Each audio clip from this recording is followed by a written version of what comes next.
هل أتاك حديث الغاشية وجوه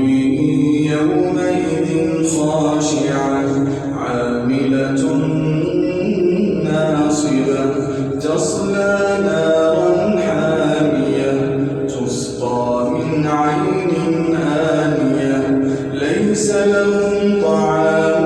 إلا من ضريع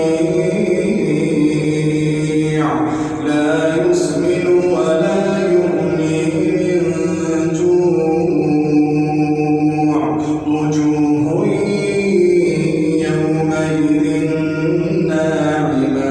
لسعيها راضية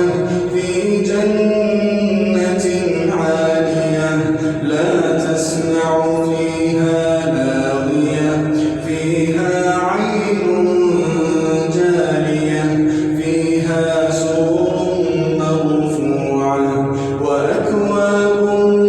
موضوعة ونمارق مصفوفة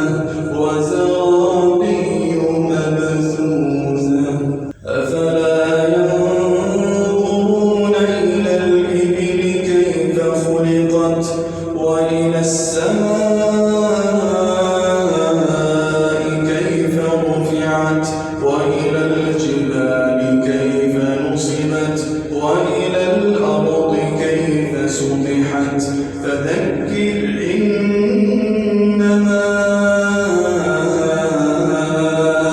أنت مذكر لست عليهم بمسيطر إلا من تولى وكفر فيعذبه الله العذاب الأكبر